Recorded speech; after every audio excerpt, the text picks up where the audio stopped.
सभी दोस्तों को नमस्कार।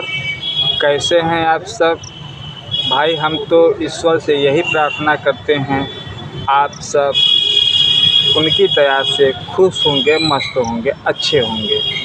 दोस्तों, इस जीवन में हर एक दिन कुछ न कुछ हमें नया सीखने का, कुछ नया सीखने का अवसर वह प्रभु हमें देते हैं और हमें प्रतिदिन कुछ न कुछ नया चीज़ सीखना चाहिए।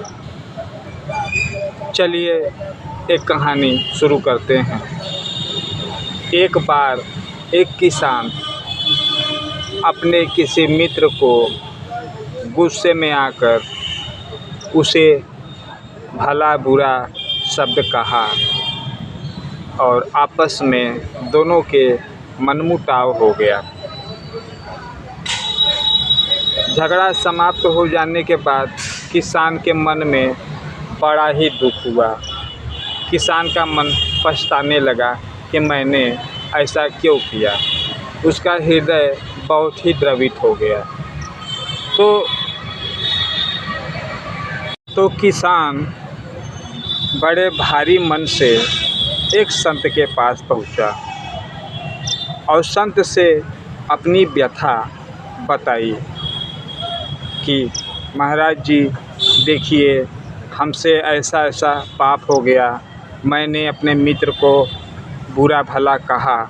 अब ये बताइए, वो शब्द क्या वापस आ सकते हैं मेरे पास?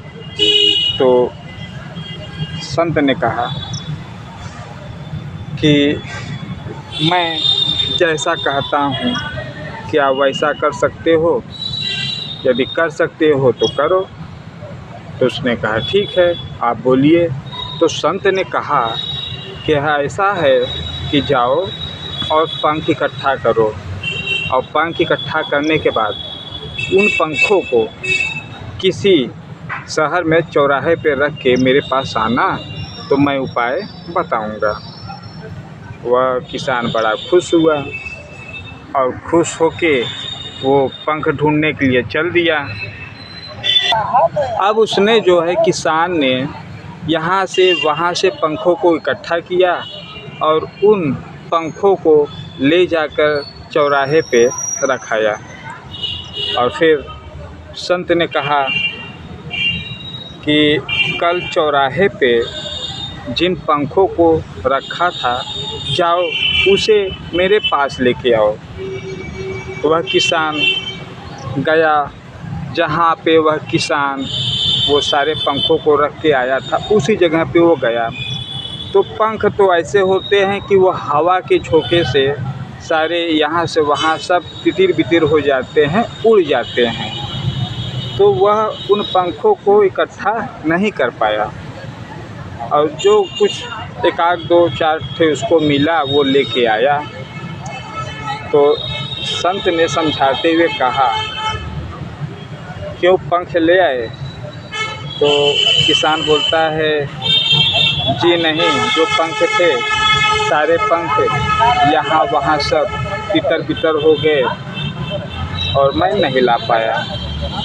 तो संत ने समझाते हुए कहा कि जिस प्रकार हवा के झोंके पंख को उड़ाकर यहाँ से वहाँ कर देते हैं, उसी प्रकार हमें भी जीवन में जो भी बोलना चाहिए सोच कर समझ कर बड़े विवेक से काम लेते हुए ही बोलना चाहिए। किसी को गलत बात सोच समझ कर कहना चाहिए, सुनाना चाहिए।